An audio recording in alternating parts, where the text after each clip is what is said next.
After the startling victory at the Battle of Montgisard in 1177, the Kingdom of Jerusalem experienced a brief spell of relative calm and renewed confidence. However, that peace didn't last long. Saladin, despite the humiliating defeat, quickly reorganized his forces and strengthened his military positions. He was determined to return to the offensive against the Crusaders. Muslim raids became more frequent and aggressive, heightening tensions in the region and making it clear the conflict was far from settled. The borders of the Kingdom of Jerusalem once again became prime targets of Saladin's military moves, particularly in Galilee. Both sides knew it was only a matter of time before another decisive clash took place. The fortress of Forbelet, lying near Mount Tabor in Galilee, quickly turned into a focal point of contention between Christians and Muslims because of its strategic position. The surrounding valley offered an essential passage for trade caravans and armies traveling between Damascus and the coastal cities held by the Crusaders. Controlling that area meant commanding important commercial and military routes.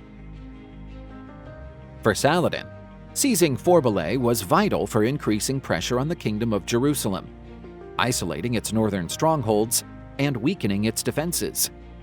For the Crusaders, holding Forbelet was a matter of survival, since losing it would allow even deeper Muslim incursions into Christian territory. Both forces, fully aware of the region's strategic worth, were gearing up for a new battle that would, at least for a time, define the balance of power in the kingdom's north. Baldwin IV's health deteriorated rapidly, severely limiting his ability to play an active role in military operations. Leprosy advanced to such an extent that the king was increasingly restricted in his actions, having to rely heavily on subordinate commanders to lead the army effectively. This situation raised the local barons' responsibilities and created a delicate dynamic in military decision-making. Faced with the king's growing physical limitations, Raymond III of Tripoli emerged as one of the most important military and political figures in the Kingdom of Jerusalem. An experienced commander and influential political leader, Raymond took a decisive role in strategic decisions, especially in Galilee. His influence grew considerably, placing him among the few capable of organizing resistance against Saladin's raids. Saladin assembled a sizable army, made up mainly of light cavalry, mounted archers, and infantry units who specialized in attrition warfare. The Muslim force, larger in numbers, was well prepared and eager to avenge the defeat suffered at Montgisard. The Crusaders, though fewer, fielded highly disciplined and well-trained troops. Outstanding among them were the Knights of the military orders, especially the Templars and Hospitallers, renowned for their courage and combat skill. The presence of those orders gave the Christians crucial military and moral strength, essential against the looming threat posed by Saladin and his men.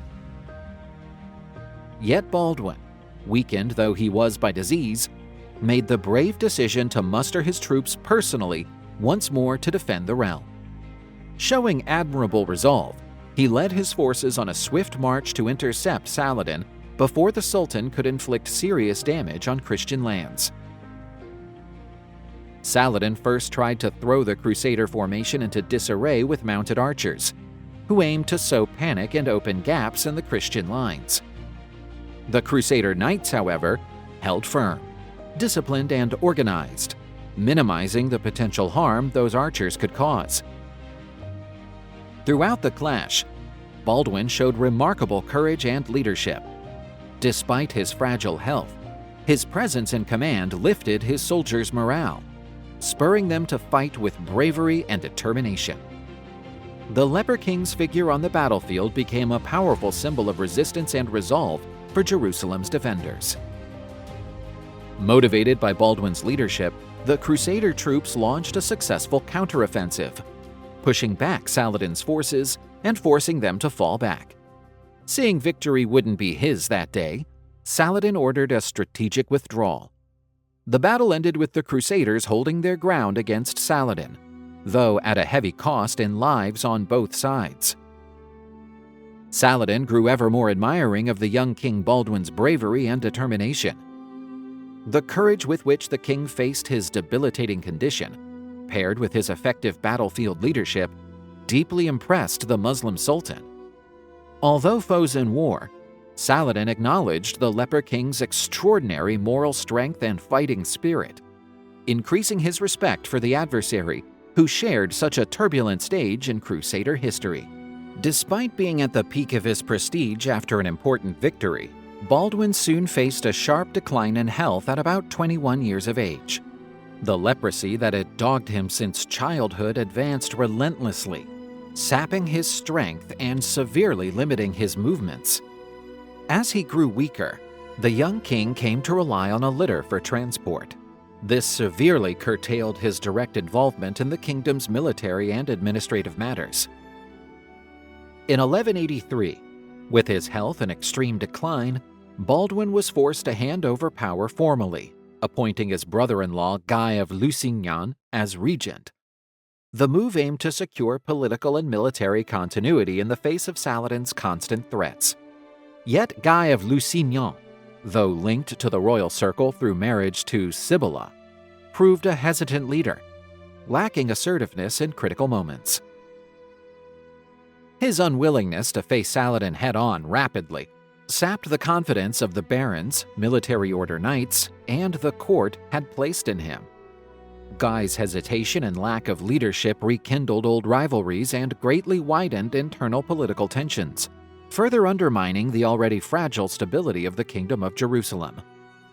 While the regent showed weakness and indecision, another noble won renown: Reynald of Châtillon. Known for his fiery temper and aggressive stance, Reynald already enjoyed a solid reputation for military exploits and for boldly challenging Saladin with daring raids into Muslim territory. His rising fame and influence stood in sharp contrast to Guy's hesitancy, drawing support from the kingdom's more combative knights and deepening internal divisions. Reynald of Châtillon was infamous for his ruthless brutality against those he deemed infidels or obstacles to Christian rule in the Holy Land. His raids were marked by extreme violence and cruelty. Such actions not only raised his prestige among the most fervent crusaders, but also bred deep animosity and reprisals from Muslim forces, especially Saladin, who now saw Reynald as a priority threat to eliminate. During Baldwin's reign, Reynald led the kingdom's most aggressive and militant faction. In clear opposition to be more conciliatory, diplomatic line favored by Raymond III of Tripoli and other local nobles, Reynald demanded open, unrelenting confrontation with Saladin and his allies. That hardline stance further intensified internal strains, creating deep rifts between those seeking a diplomatic path and those calling for total war against the Muslims. Reynald had been captured by the Muslims in 1160 and spent roughly 15 years in captivity, gaining release only in 1175. That traumatic ordeal profoundly deepened his hostility toward Muslims, stoking a relentless hatred that, over time, became a driving force behind his violent deeds. Tragically, that radical hatred would prove decisive in sealing the Kingdom of Jerusalem's fate.